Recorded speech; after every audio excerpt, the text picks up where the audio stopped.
Good afternoon, everybody. I'm going to do it a little louder and give you a chance to answer back with gusto. So good afternoon, everybody. It's great to see you. My name is Robert Reedfar. I am the chair of Studies of Women, Gender, and Sexuality here at Harvard. I'm also a professor of Studies of Women, Gender, and Sexuality, and also of African and African American Studies. First things first, I'd like to convey the regrets of Tomiko Brown-Nagin, Dean of the Radcliffe Institute. She's very sorry to not be able to be here with us today.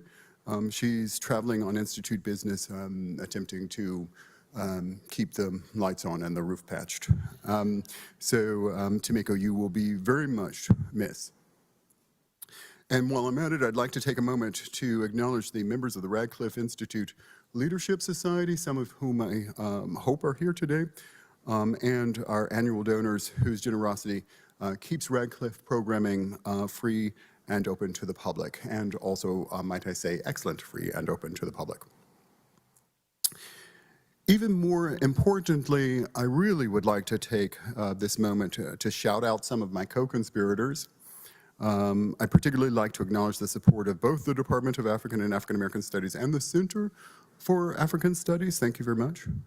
But there has also been a tiny and yet unbelievably successful and efficient army that has helped to put this event together. This moment would not have happened if not for the efforts of Rebecca Wasserman, who does not like to be pointed out, and that's why I'm pointing her out.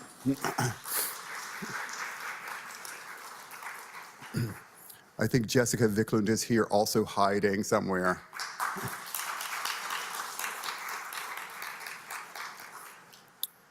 And many other folks from Radcliffe, whose names I won't mention now, but who have been really fantastic in this process and whom I personally very much value and think of as my colleagues and my comrades. Also from Studies of Women, Gender, and Sexuality, our amazing team of people there has been just really stunning in terms of all of the work that they've done. I'd particularly like to shout out Caroline Light, Linda Schlossberg, and especially Amy Parker from Studies of Women, Gender, and Sexuality. Now, I'm going to point out these people who will do violence to me later, but there's Amy Parker, and there is Linda Schlossberg. I think Caroline Wright might be cowering behind somewhere, knowing how I behave. Tonight's lecture is tonight's lecture by Professor Phumla Gobodo-Madikizela is the first public in-person Radcliffe event of the year. So that is something to be. And I frankly expect that it is going to be a grand happening. I'm of course thrilled to be able to welcome all of you who are in the room with us tonight at the Knopfel Center to the campus of the Radcliffe Institute. And I'm also just as happy to be able to welcome the folks who are Zooming us via Zoom, both near and far, particularly folks who are joining us from South Africa. Welcome to our community and welcome to this event. I could not be more pleased by the honor of being able to welcome Professor Gobodo-Madikizela once again to Harvard. Phumla Gobodo-Madikizela is a professor in the Faculty of Arts and Social Sciences at Stellenbosch University, where she holds a South African research chair in violent histories and transgenerational trauma. She's also the director of the Center for the Study of the Afterlife of Violence and the Reparative Quest. She holds a master's degree in clinical psychology from Rhodes University and a PhD in psychology from the University of Cape Town. Her work on matters of healing and trauma proved to be particularly important as South Africa moved into the post-apartheid era. In 1995, Professor Gobodo-Madikizela was invited by the late Archbishop Desmond Tutu to join South Africa's Truth and Reconciliation Commission, where she served as the chair for the Human Rights Violations Committee in the Western Cape, with responsibility to coordinate public hearings for survivors of gross human rights violations. This led her to refocus her research on the interrelation of empathy and reparation, or what she calls empathic repair. Just so you hear it from all of us, thank you for that important work for South Africa and for our planet, Phumla. Her books include the critically acclaimed A Human Being Died That Night, a South African story of forgiveness, which won the Christopher Award in 2003 and the famed Alan Paton Award in 2004. The book has been republished many times and has been translated into Dutch, German, Italian, and Korean. In addition, she is the editor or co-editor of many other volumes, the editor or co-author of many other volumes. Professor Gobodo Madikizela is a recipient of a Harry Oppenheimer Fellowship Award, considered the most prestigious academic award on the African continent. She was also a recipient of the Eleanor Roosevelt Award. She has been the Claude Aki Visiting Chair in Peace and Conflict Research in the Peace and Conflict Research Department at Uppsala University in Sweden, as well as a distinguished African scholar at Cornell University. Cornell University's Mario Einaudi Center for International Studies, Since 2017, she has been an honorary affiliate at the Senator George Mitchell Institute for Global Peace, Security, and Justice at Queen's University in Belfast. She holds an honorary doctorate of theology from the Friedrich Schiller University and an honorary doctorate of laws from Rhodes University. Much more importantly, however, Professor Gobodo Madikizela is a friend and colleague to many people at Harvard, having twice been a fellow at the Radcliffe Institute as well as at the Carr Center for Human Rights Policy. I promised Phumla that I would not say anything too over the top or embarrassing in my introduction, and as anyone who knows me well knows, that was a lie. Phumla, your work has had an enormous impact on not only me as an intellectual, but hopefully as an ethical human being. Yesterday, I took out my copy of A Human Being Died That Night. It was marked up and ugly, muddled by the uneven tracks of my shaky handwriting. In blue, black, and sometimes red ink, I marked up the text with clever commentary like, ooh, with 3 O's and an H, or complex critical exegesis like, no, she didn't. In the end, I found a sentence that I had forgotten that I had written, forgotten that that had been inspired by, well, you. Nonetheless, I've used versions of that sentence in my research, in my work for years, and I repeat it to myself daily. The sentence reads, even and especially as my neighbor reeks of hate, I must embrace him, for he is my brother and my future. I've never written anything more true or more elegant. Phumla, I thank you for that. I will say that after Professor Gobodo Madikizela's talk, I will chat with Phumla and moderate a brief Q&A with the audience. Audience members are welcome to submit questions throughout the program, and we will get to as many as we can. Whether you are watching in person or online, you can submit questions using the Slido link that you will find provided on the screen behind me, and that is posted in the chat feature of the Zoom webinar. Without further ado, it is my grand honor to present Phumla Gobodo Madikizela, who will deliver her lecture, Reckoning with Echoes of the Past, a South African Story. Phumla.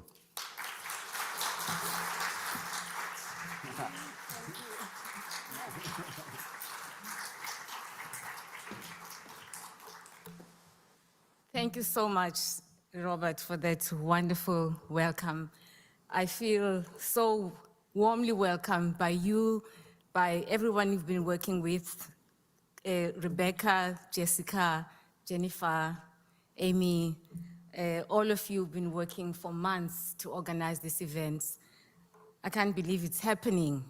It always seems so far away until you have to get on the plane and think about the paper as well. So thank you very, very much. I really feel that Radcliffe is my home. I've been here, I was here in 98 at Radcliffe, 98, 99, but at Harvard, 94, 95, and then again in 2000, 2001, and several visits afterwards. And I've made friends over those periods. And so it's wonderful to meet some of you who are here, who were supporting my work and my son when I was here in those faraway years. That memory leaves a very wonderful, warm feeling whenever I return. So thank you very much. I want to start with Tsitsi Dangarembga, whom you can see on the screen. Tsitsi is a fellow at Radcliffe. She had to fly back home because of spurious charges against her by the government of Zimbabwe. And in a way, putting up Tsitsi is very relevant to this talk because it's a question about what happens to these governments after they are liberated, after they gain this post-conflict democracy. What is it that happens that makes them reinforce the very thing that they were fighting against, which is oppression of the public, a refusal to open the space for free expression of protest, and treating people as if they are criminals.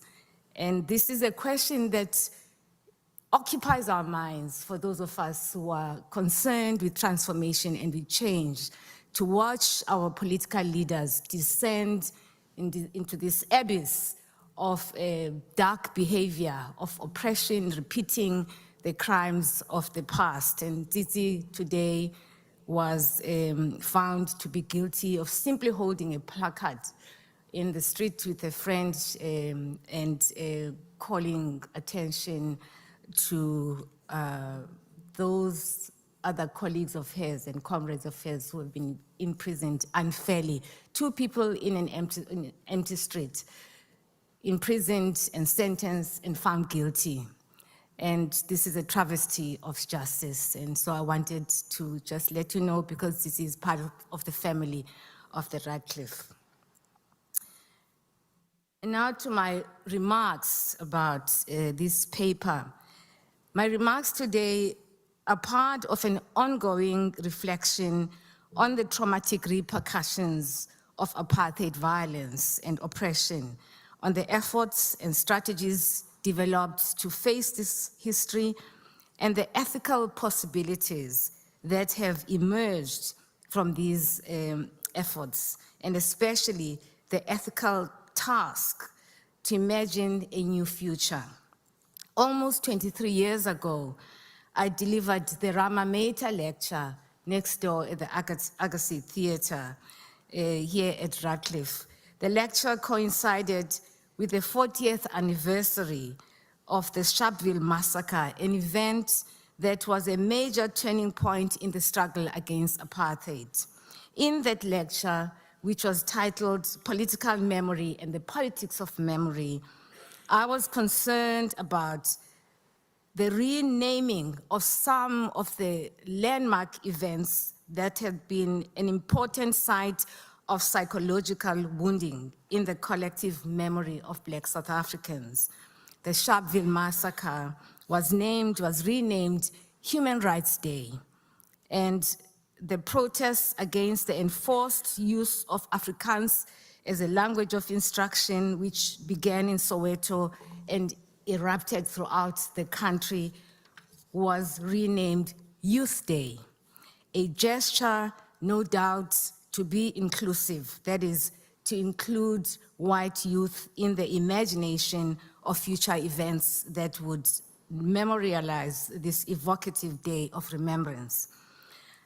I suggested in the paper then that such renaming was tantamount to silencing memory, denuding memory of its meaning, a paradoxical moment in the act of memory, seeming to remember the day while obliterating its memory. My argument was part of advocating for the critical role that collective remembering and naming of atrocities play in shaping healing and restorative justice. What I mean by this is that naming the deeds, placing them in their proper context, opens a space of shared memory and helps to create communities of witness and locating groups in a particular historical moment so that they can reflect on these sites of wounding in the past.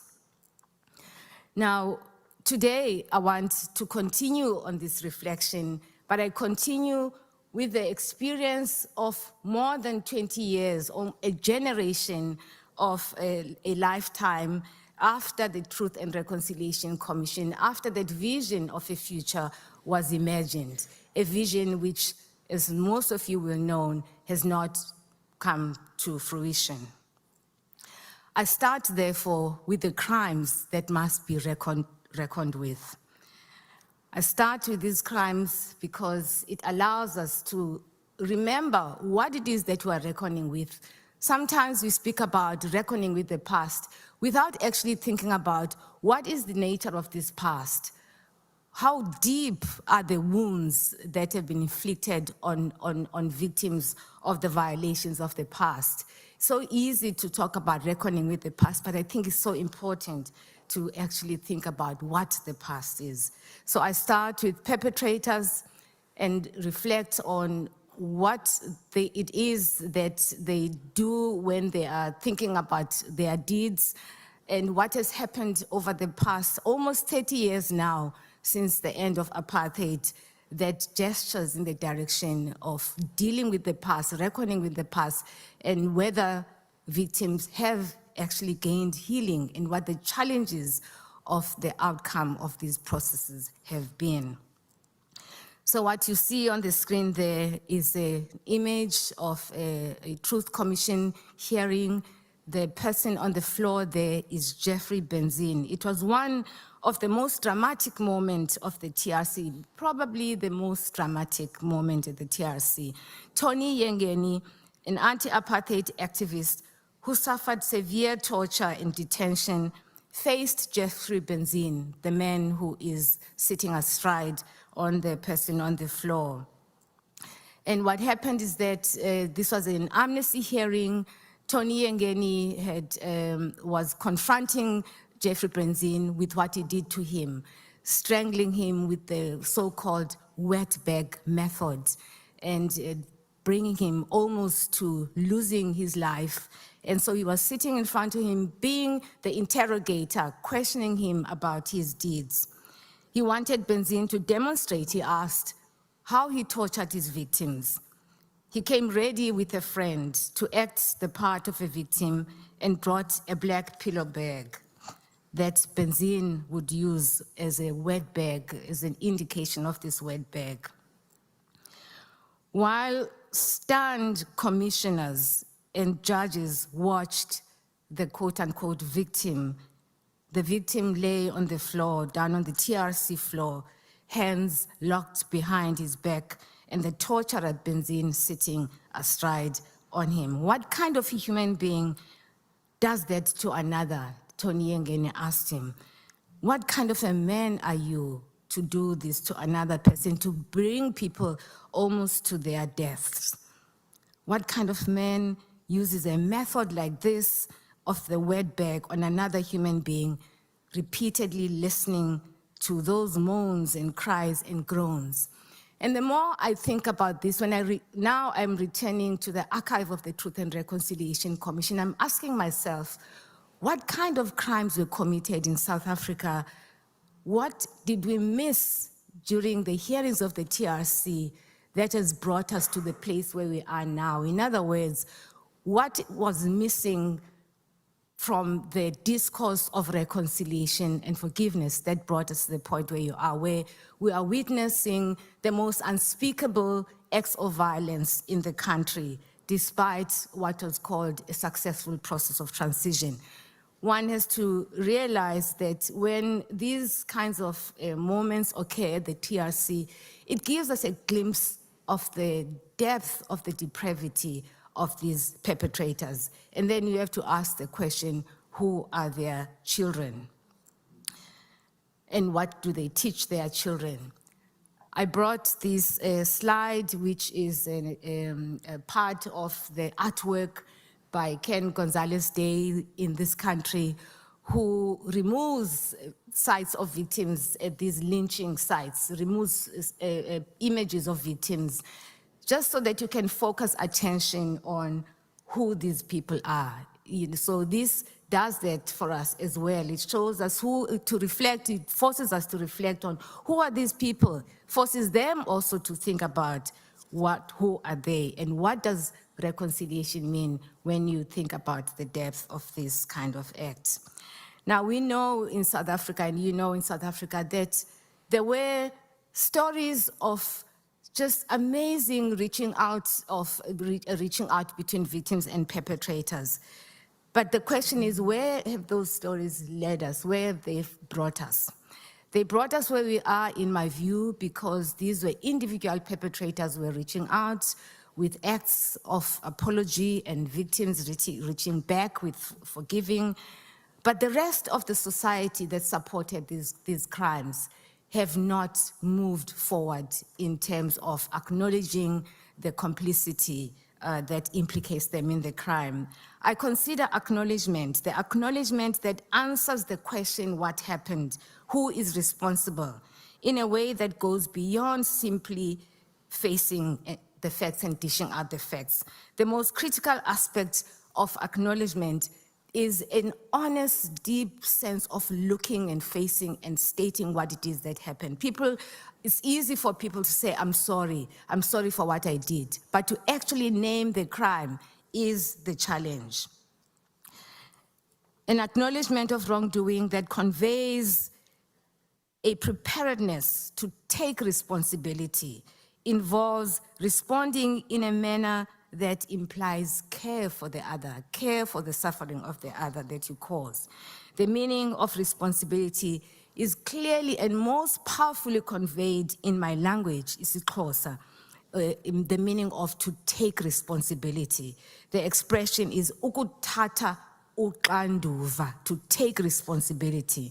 Ukuthwala or ukuthatha uxanduva, to bear responsibility for an act, both in its onomatopoetic sound and its actual meaning, points to an obligation to carry the burden of moral responsibility, not necessarily of the act itself, because there are others who did the acts. If you supported and benefited from it, it's carrying the burden of moral responsibility and being obliged to respond to another's suffering. Used in this context, it denotes the capacity to see the other's pain and to care enough to carry the responsibility for the burden of the harm that the perpetrator's actions have imposed on the victim. The repeated calls for acknowledgement by different groups of indigenous people and descendants of enslaved and oppressed people are a crying out for those implicated in violent histories to carry this burden of transgenerational pain and hurt inherited by the descendants of victims. An important dimension of acknowledgement that should be made more explicit in the acknowledgement is the acknowledgement of the debt that perpetrators and the communities who supported them owe to their conscience. In other words, the debt of having denied the voice of conscience that allowed you to support or to engage in these crimes.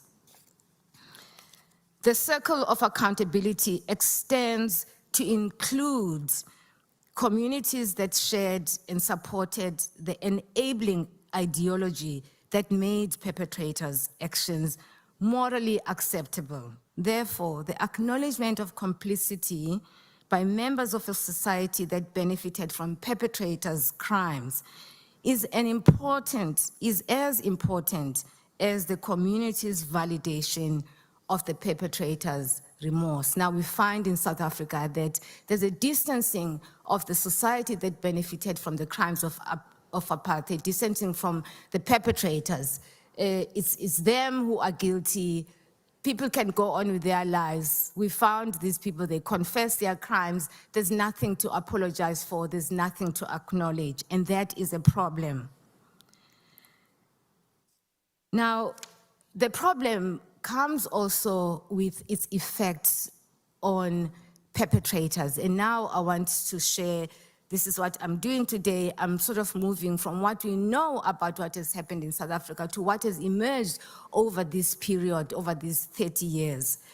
What we have witnessed as a result of this denial by the community of others who supported perpetrators is that perpetrators are then left on their own with the burden of guilt and responsibility.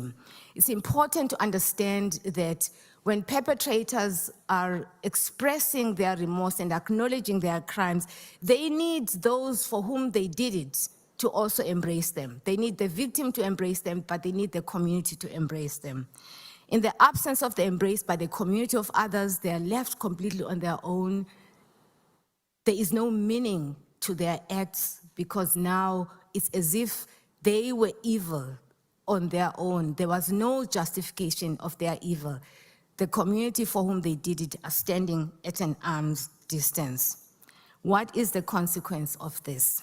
I'm going to use the example of Eugene de Kock, whom I've written about in the book that Robert was referring to.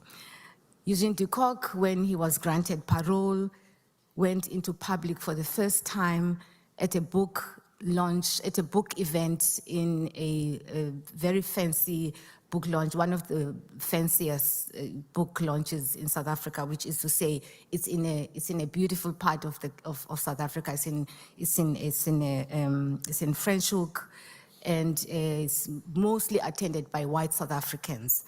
And there, Eugene de Kock made his first appearance in the public after he was granted parole.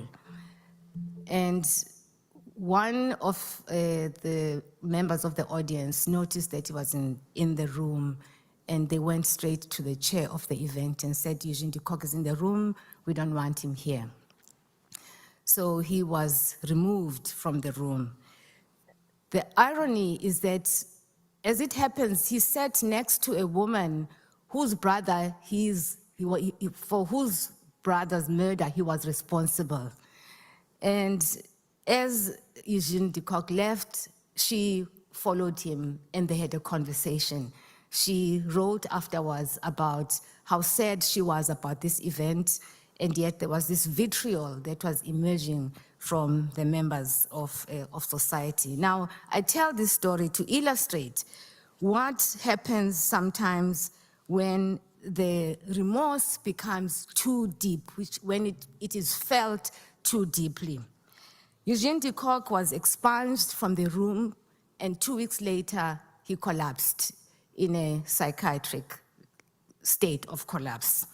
It was too much for him, and the question is, how do we understand this deterioration in a person who was such a strong proponent of and the assassin of the state? What happens is that with this absence of support by the community of others, he is all by himself. He is looking at his crimes on his own. It leaves him to reconnect with all the emotions and actions associated with the deeds, which were split off originally. Now, facing the past means reclaiming the truths of what you did, the action, and yes, your evil self. It means facing the evil self. The dismembered bodies, the violent actions, the destroyed countless lives, the screams of tortured victims, all these are haunting from real events. It's not a metaphor. These are events that the perpetrator had to face, the gruesome trail of their past that has to be integrated into the self. But when there is no support, he descends into this abyss of darkness, alone, no longer in the heady climate of the period of mayhem, but in the sobering atmosphere of facing the shattered human lives that now alone he has to face. Now, this is very serious in countries that are dealing with the past, because it seems to suggest that the crimes are committed by individuals. Yes, they are committed by individuals, but the success of these crimes is because they are supported by a whole society of others. In the case of South Africa, white voters supported these crimes. De Kock and many other apartheid henchmen who appeared at the TRC have said repeatedly that what kept them going, what sustained their zeal and conviction in the moral rightness of their murderous atrocities was the tacit but powerful support they felt they were receiving from the beneficiaries of apartheid, the polite churchgoers, the cultured suburbanites, the voters. It is at their feet that the moral responsibility for apartheid ultimately can be laid. Now, because South Africa is familiar with the language of forgiveness, the language of apology, we have seen several statements from people who bear the greatest responsibility, statements of denial, statement of weak apologies that reinforce the denial. In South Africa, we had the last president of the country deny that apartheid was a crime against humanity. For several appearances in public, F.W. de Klerk denied that apartheid was a crime against apartheid. And yet, when he was facing death, he appeared in public to make an apology to the public of South Africa. This was read only posthumously. An interesting occurrence that was a subject of debate in the country, of intense debate in the country. The interesting thing again is that while de Klerk was very explicit about his apology now that he had passed on, he was no longer with us in person, he was able to state that apartheid was wrong. He prefaced his statement by saying that this is about apartheid and me. So there was no question that he's actually facing his responsibilities of apartheid. And in the statement, which was recorded and read by himself posthumously, he says, I apologize for these crimes of what I was responsible for during apartheid. I consider his posthumous acknowledgement of the damage caused by apartheid in the lives of millions of Black South Africans to be a provocation, a call for a response as he crosses the border beyond which language is no longer possible. He can no longer negate the apology. These are words that Archbishop Tutu used at the TRC, that while he was apologizing at the TRC, he was apologizing but negating the apology. It was indeed a carefully hedged acknowledgement of the wrongs of apartheid when he appeared at the TRC. There was something almost defiant in the negation of his apology, a tone present in his quote, yes, we made mistakes, he acknowledged, but that we were evil, malignant, and mean, to that we say no. Another denial.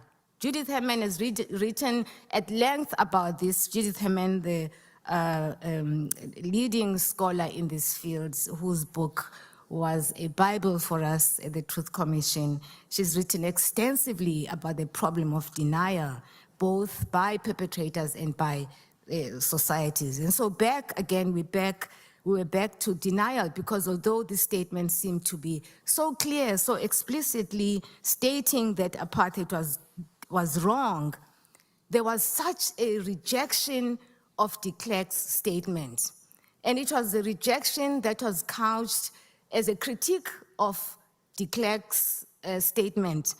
But my own interpretation of this was that it's actually a denial of the very fact that he's acknowledging apartheid, he's acknowledging the wrongs of apartheid. So the society, again, engaging in this state of denial. What happens when these national, large-scale denials are perpetuating themselves? There is something that happens, a betrayal on this part of the victims, of those who were oppressed, who are victims of these crimes. There's a sense of betrayal, that while they have reached out with a spirit of forgiving, a spirit of reconciliation, a spirit of let us move forward together, let us build our country together. We are not going to destroy you. We want you to hold hands together and let's move forward.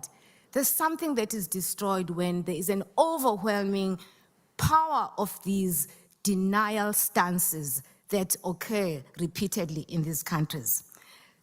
So a reversion now and a reminder, a reversion to the feelings that were traumatic, a re-traumatization, if you may.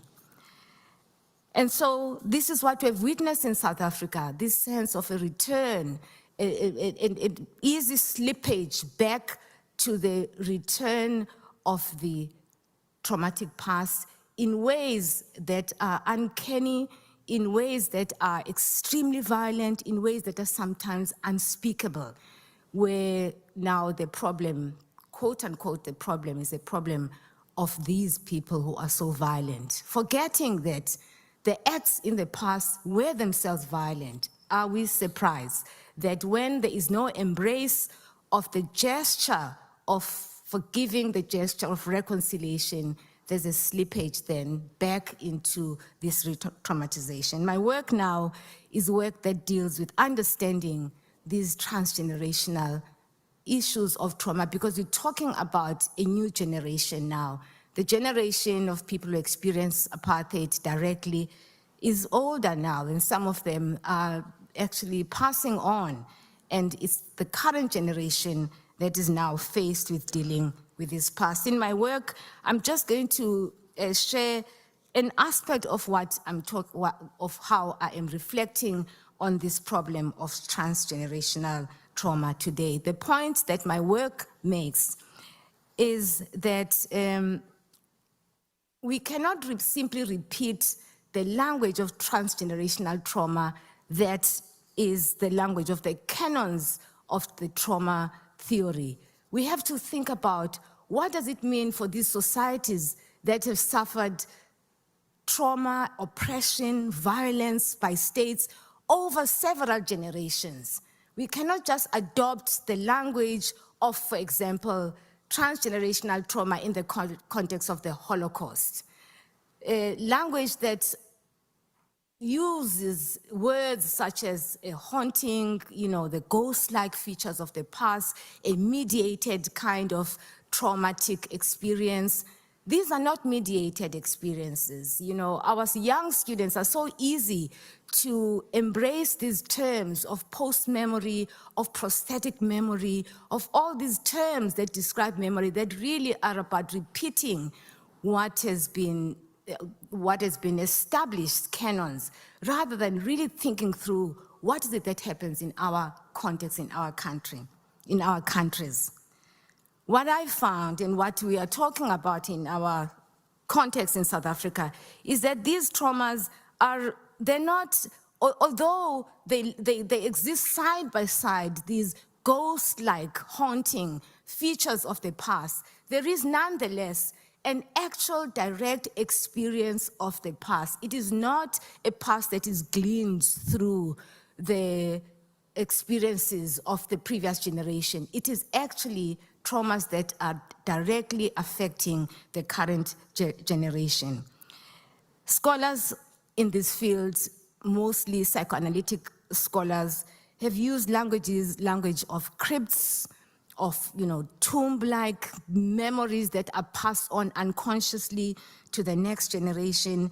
And those are valid, but this idea of these invisible errands and tasks that are taken on by the next generation is useful language, and some of it makes sense. However, it loses sight if you only look at transgenerational trauma in contexts such as South Africa, slavery, indigenous experiences of colonialization, if we simply adopt this language, we miss a very critical element, and here is a critical element.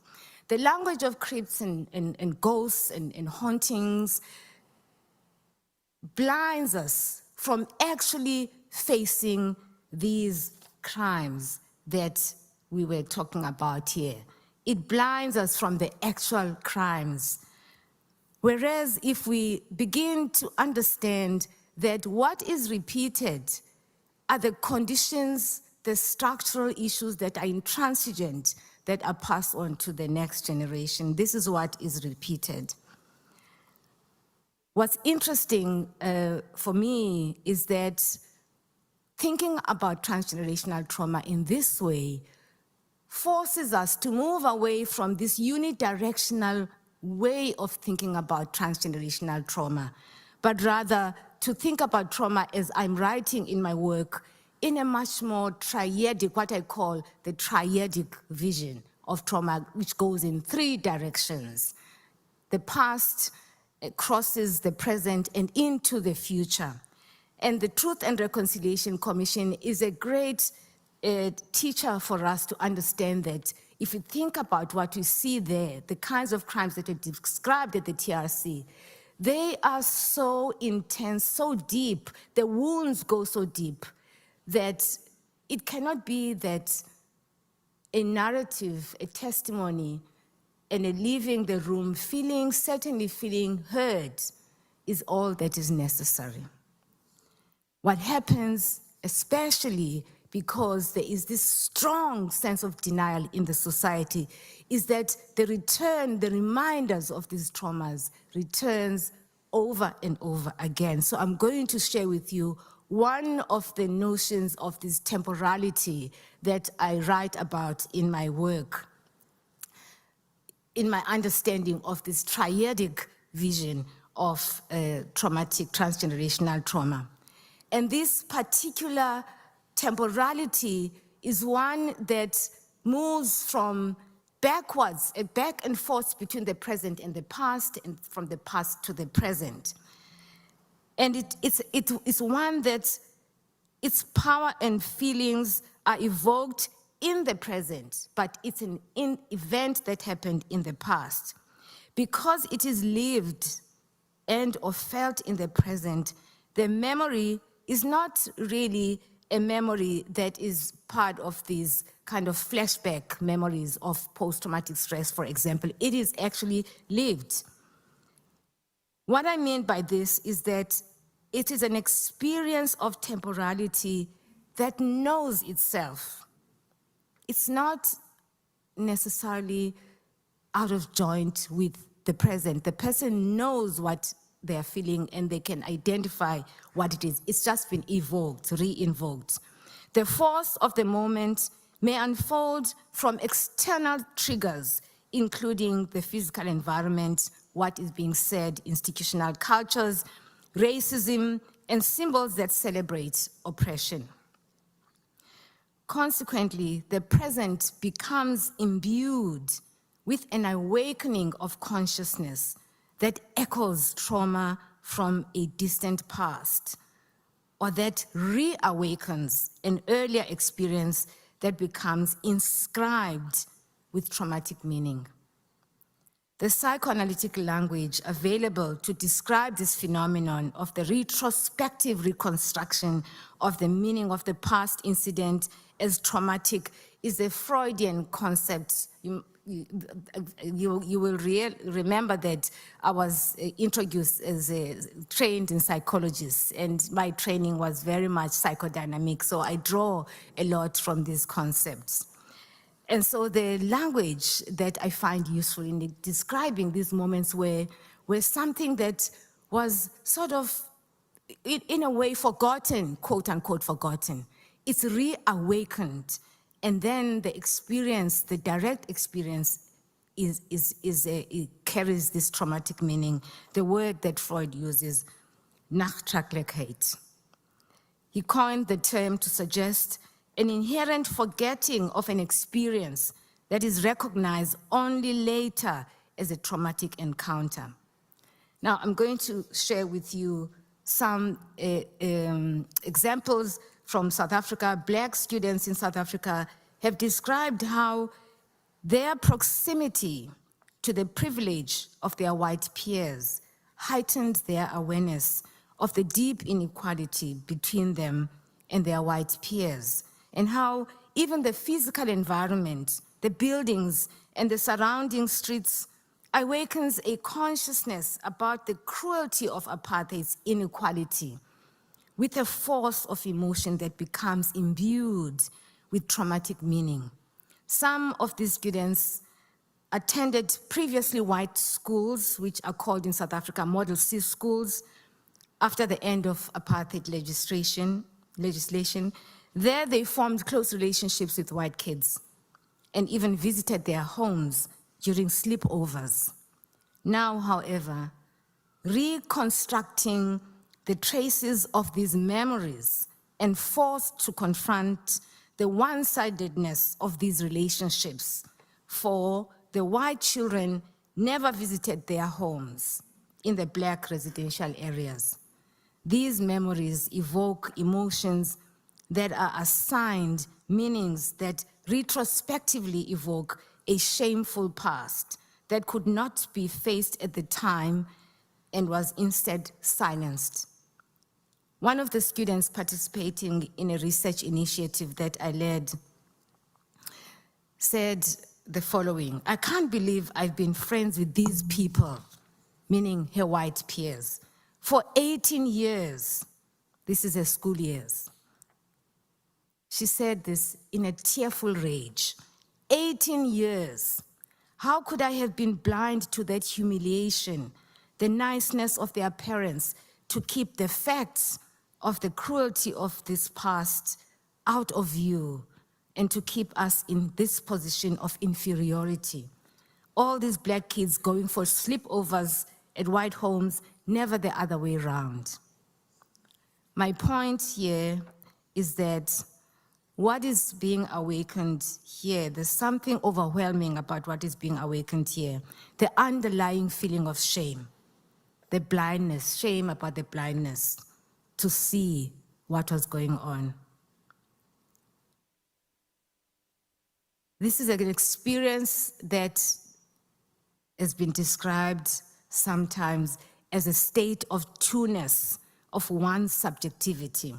This state of two-ness is especially challenging for high school kids. And Du Bois wrote very eloquently about it, of course, as the double consciousness. Toni Morrison writes also about these eruptions of the past in a different way. But before I go there, I want to say something about the shame, as I think I'm supposed to be ending my presentation. There's something about this shame that is critical, that perhaps even explains the eruption of anger and aggression and violence when there is a reconnection with that traumatic past.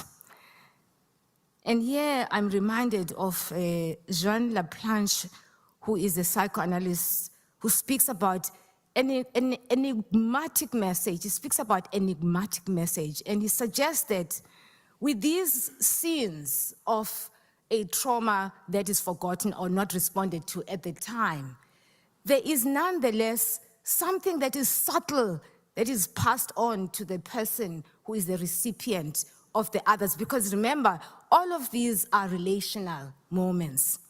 And it seems to me that even with these young people who are reflecting on these exchanges and visits to white kids' homes as something that was one-sided, there was something about those moments that was being passed through. And I argue that that something is this superiority of whiteness, that the power of whiteness prevailed even as they were friends, even as they were welcome in their homes, in the homes of white kids. There was something about the dynamic of superiority. It may have been subtle, but it was felt very clearly, and certainly now is being confronted as a moment of trauma, as a traumatic shame. And this is very important to think about, even in our normal, everyday, the aesthetics of the everyday. What is said, what is not said, how are you avoided, how you are undermined. All of these dynamics, they are the subtleties. These are some of these dynamics that are, imposed, they're kind of passed on to you. And they're passed on in ways that you sort of know and you don't know. And the body carries all that knowing and not knowing. And so when it comes to a head, the eruption is so violent. Whatever the moment created to bring it up, it is so violent that sometimes you step back and say, why are they so angry? You don't understand the depths of the wound, of the wounding. So with all of this, it's very important to understand that we're living together in a country in South Africa, black and white. We have to live together. There are all these challenges, there are all these realities.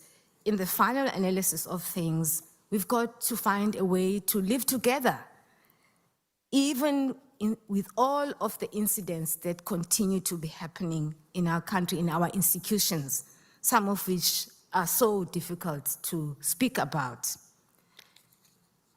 And in our center, we have embarked on a journey of exploring what it means to try to live together, to find ways to connect. What is very clear for us is that you can't do this at a distance. It's not enough to say we have 50% black people and 50% students, black students and 50% white students, because what you find is that they are 50% separate.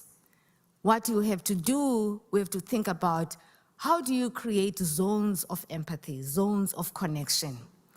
We are very fortunate in our center that one of our staff members is the grandson of Verwoerd, the architect of apartheid.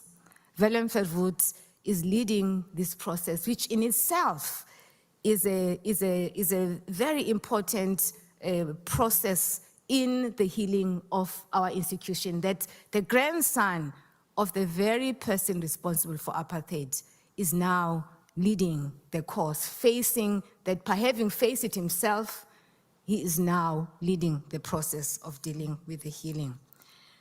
We are very keen on the arts. We are engaging in the arts as a way of, as part of the language that for us is important to deal with the past. And I'm just gonna say, I'm showing this image and I'm gonna leave it at that, but I will leave it with a story, a very short story. One of the things that we are doing, we are inviting young students to return to the Truth and Reconciliation Commission and to engage in dialogue with the Truth Commission and to respond in creative ways. 2 of our graduate students have been leading this process. And I mentioned Gracia Ilibagiza, who is one of our graduate students, who described something that I think is very important for all of us to think about. She's running this workshop with Rabia Omia, one of the students. They have to read the Truth Commission report and create a workshop so that these young students, most of whom are white, have a sense of what happened in the past. And Gracia describes a moment in the facilitation. She says, there's a moment when you have to hold the space as a black person. It's painful to see, to witness how the white students are struggling, and sometimes there's no sense of understanding of what it is that happened. But because you're a facilitator and you're a black facilitator, you take it in and you want to hold the space. And it seems to me that this idea of holding the space is what my country has been talking about in the language of Ubuntu. The word now is thrown around so easily, but actually it's a very important word. It's a word that suggests that my identity, my sense of who I am, depends on my bestowing a sense of humanity on you. And if you dare, if you are willing, if you take the risk, you want to take the risk, I can open myself to that possibility. In other words, it is a challenge also to people who have been victimized, who have been oppressed. It is a great challenge, and some people say it's too much to ask. However, if we want to live together, there is that possibility that when once one opens oneself up for that possibility of the other to feel themselves as human, as umntu. You know, in my language, I always speak about this word umntu. In the Western concept of human, a human is someone who looks like me, someone who's as wealthy as me, or who has a professional job like me. In my culture, umntu, that term, umntu, means to be a person. In other words, whatever it is, your personhood depends on the fact that we are in relation with each other. And I have a responsibility as much as you have to bestow, to allow you, to enable you. And so what Gracia is describing, and it was a very moving moment when she was describing this, she's describing how you hold the space. You know, she says, first of all, there's a culture shock with a room full of white kids, which she did not expect. You know, it's a university, classes are supposed to be mixed. She's encountering this class, and there is this sense of, I have to hold the space. And it seems to me that that's where we have to go. We've got to go to that place of holding the space for one another.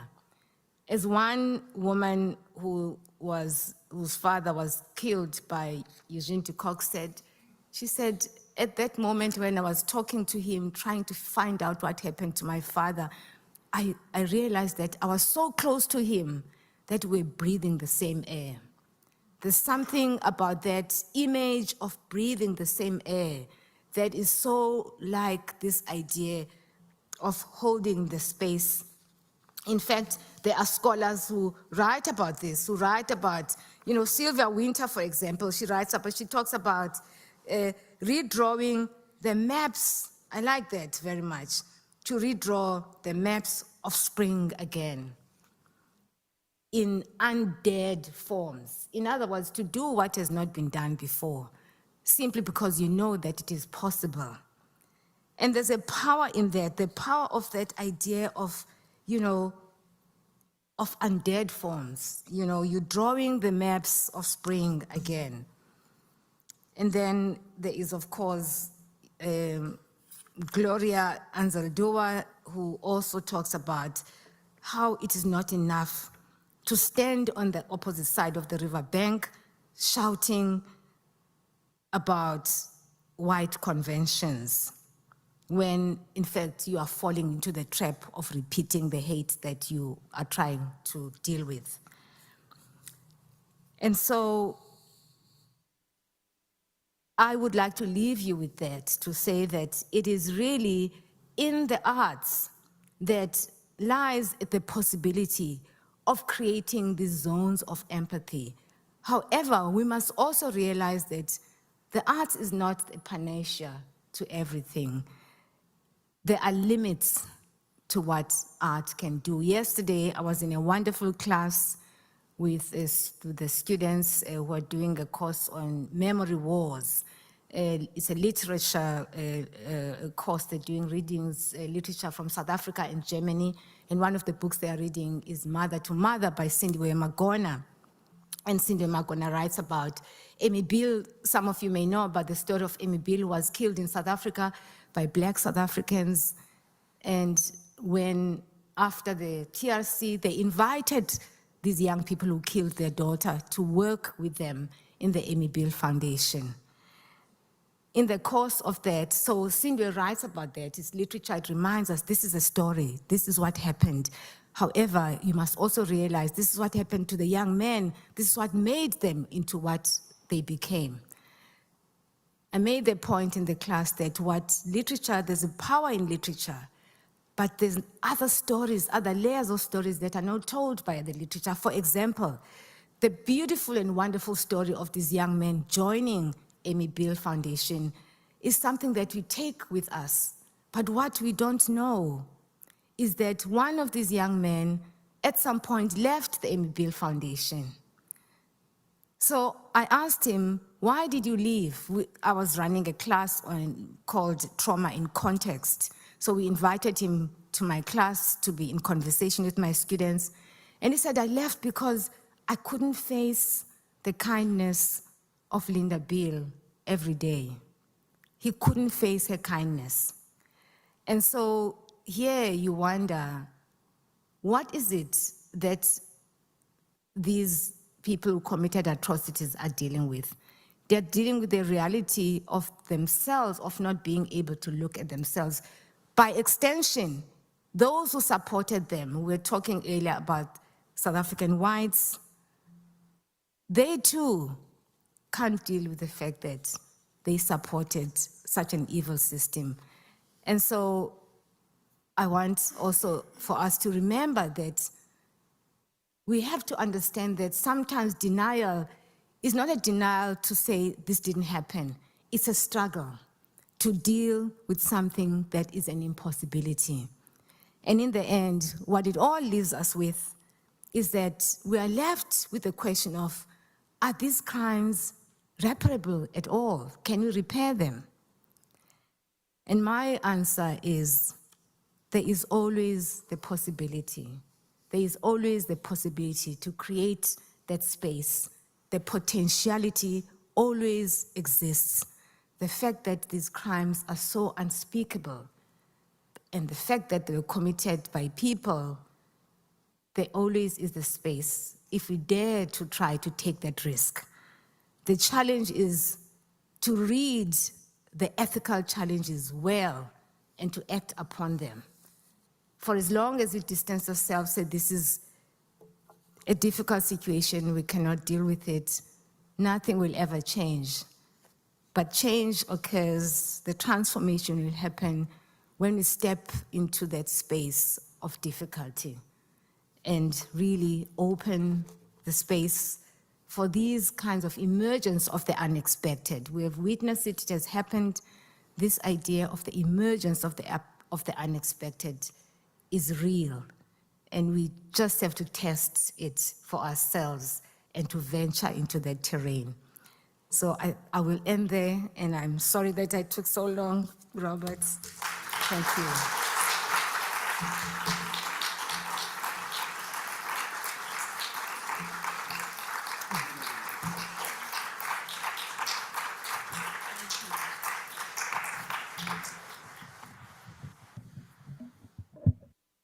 On? Are these on? So we're running a smidge late, so I think that what we'll do is it's 5 after the hour now, and so we'll have about a 15-minute question and answer if I can figure out how to use the technology that they've put in my hands, and I see the questions here. First base, thank you so much. Goodness gracious, that was quite amazing. And I have to say two things. One is that I can't get past the whole idea, the question of you can't leave the perpetrator alone in the case that you were giving in his guilt. I wanted to take a minute to talk about that a little bit more if you could, because it's such an amazing idea, especially with the image that you had before. But how is it that we approach an individual like that who has actually been the perpetrator and recognize that that person is connected to us as well?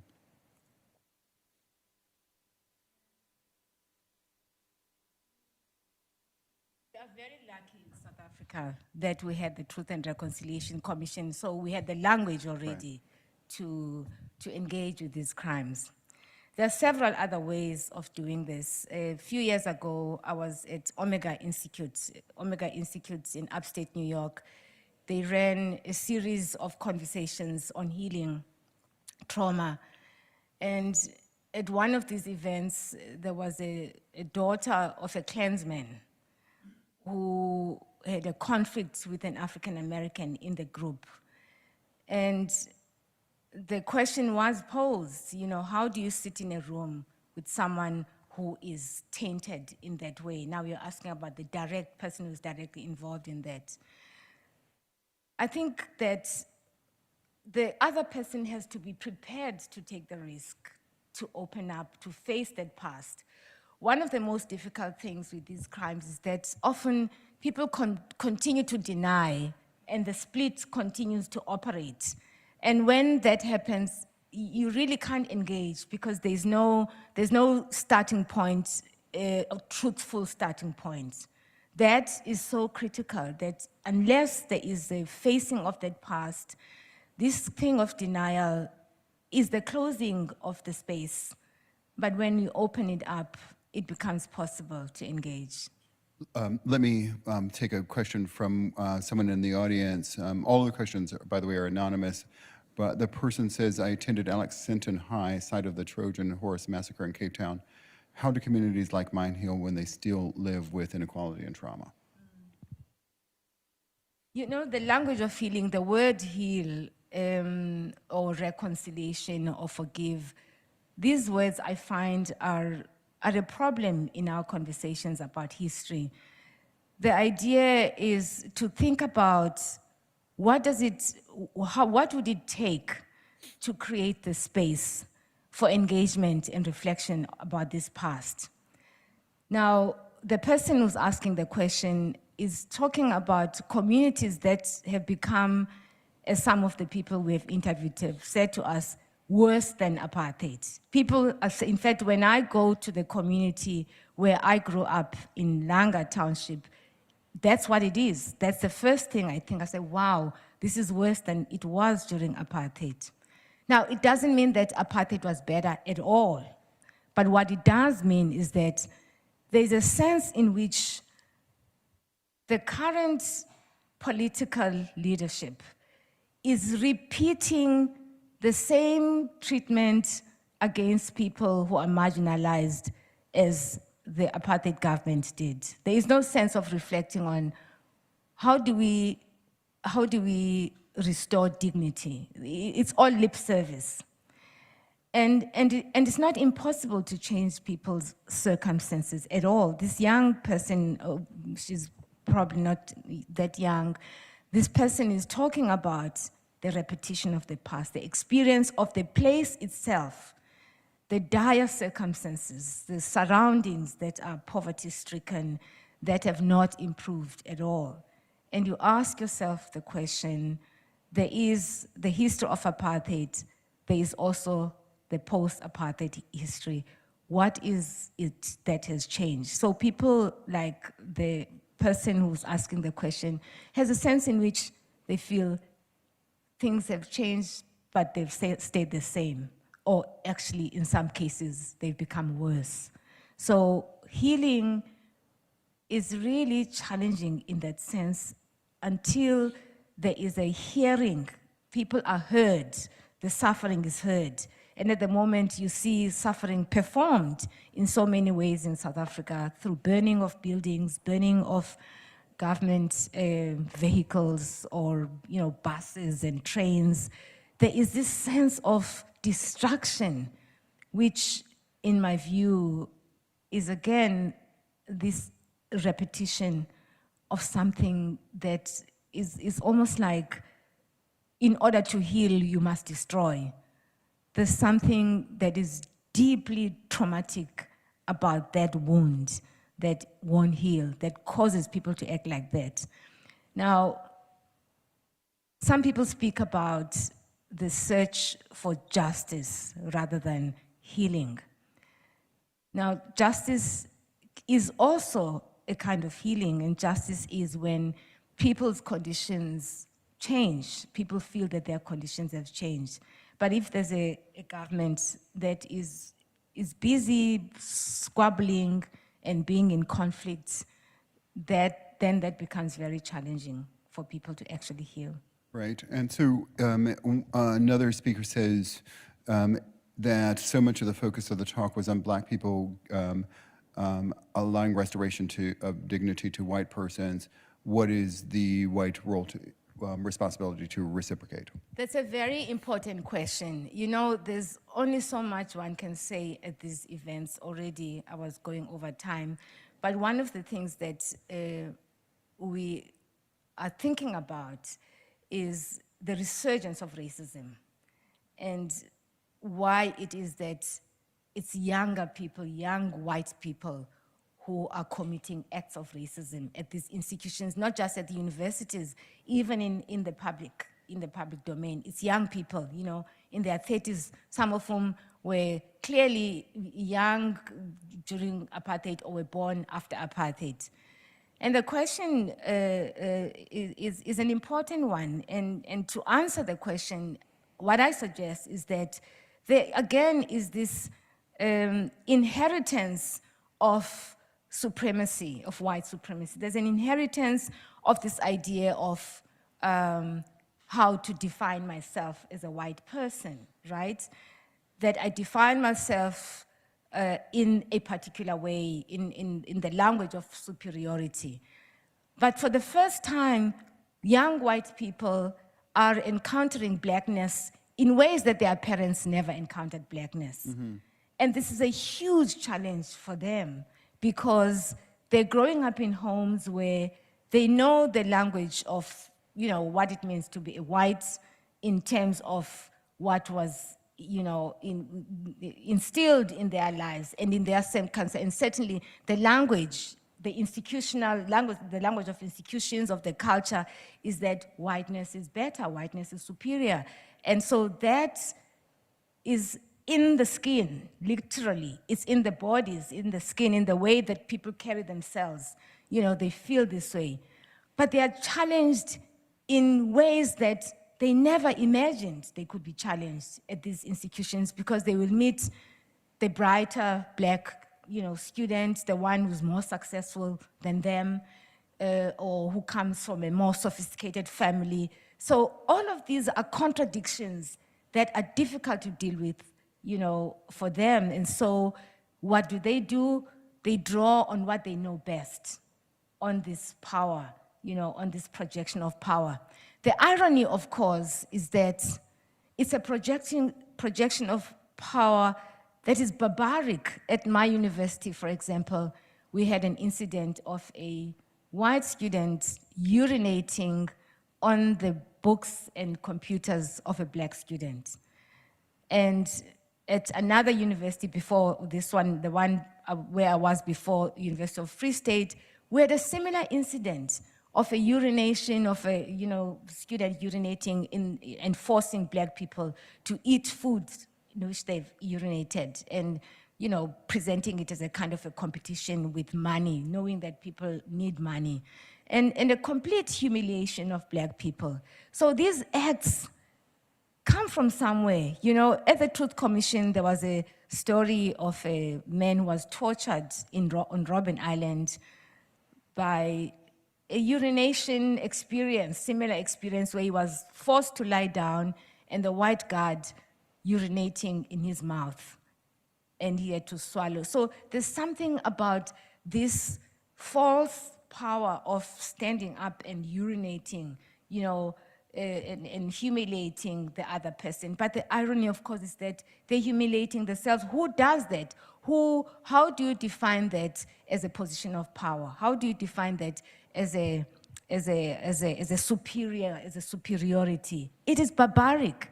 And so sometimes I think that we've got to name the deed for the action itself, and not necessarily to eschew the language of racism, but to also name it. It is racism, but to name it as a barbaric act, because that defines you. If you're doing the deed, you are doing something barbaric, you are racist, but that power of yours that is so warped, so, you know, depraved, that you're expressing your superiority by doing something so base. And so if that is driven home, that actually these kinds of acts do not define what it is to be a person, it seems to me that changing the language, we might begin to shift the lens from reinforcing the idea that these people are powerful and are superior to actually saying they are depraved, they are debased, they are, you know, in the abyss, actually, of depravity. We're going to run out of time, so I'm going to ask two questions that several people have asked. One is effectively, how is it that you and your team and your students are able to do this work and be well? And the other one is several people have asked, in the process of creating zones of empathy, is there a particular role for women in that, or is there a particular burden for women in that? Those questions have been asked both ways by several people. That's a very good question. There's a role and a burden. You know, I know that it's not politically correct to burden women, to burden people who have been oppressed, but I really think that there is a burden because you understand what needs to change. And because you understand what, I mean, I described earlier on this student of mine who says, I had to hold the space. And of course, we have among ourselves ways of dealing with confronting this work.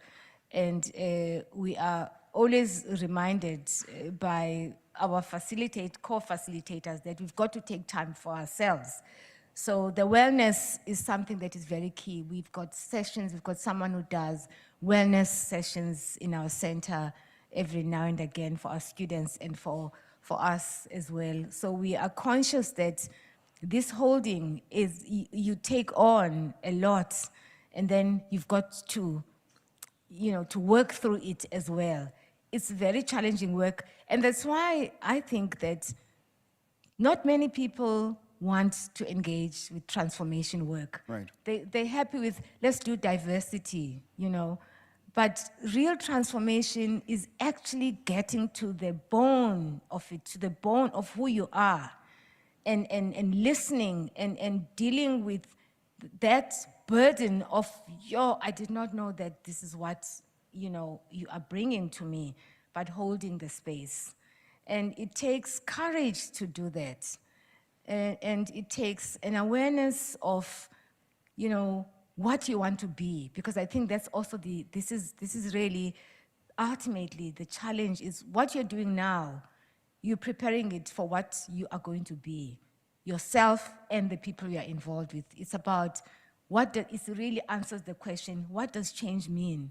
Change means acting now in order for next year and 2 years' time and a generation down the line, it's better. There's an impact on it. You act now. So it's talking to yourself, engaging in this complicated, difficult conversation with yourself that I want to be the change. And in order to be that, I must act now. And so these spaces and zones of empathy are in part to do that. And by no means suggesting that it's a smooth flow. Sometimes it's very difficult. There's lots of tensions because we are a mixed center. We are a racially mixed group in our center. So it's not easy. It's not easy also to witness, but I find that it seems white people struggle more. I mean, everybody struggles, but I think white people, because they're not used to being challenged, they're used to taking things for granted, especially in environments like ours where black and white don't mix.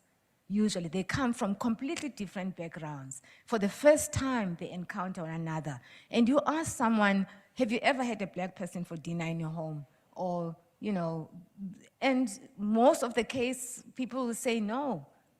In the corporates, in the education center. Why is that? And when that happens, you get these kinds of results where white people are either worried, they don't want to engage, or when they do engage, they find it so testing, so difficult, it breaks them down. And that is because they're not used to it, because you're challenging them, you're asking them, who are you? You know, who are you? And that is a question that, you know, black people carry around with them all the time. Right. So it is very challenging. On that note, I should say, though, I am no fan of the Western concept of time. Me too, I'm not. I mean, in fact, I would even say, let's just stay and it's so young. The night is so young. Wait. 5 more Wait, minutes. I have a gift. Okay. There's a reception. Oh, okay. So, Oh, nice. there's a reception for everyone who is here with us, right outside in the tent, immediately outside of this room. And also, I would just like to take the opportunity to thank you very, very graciously. Thank you also. for- Thank you all for coming. Thank you. Thank you. Thank you.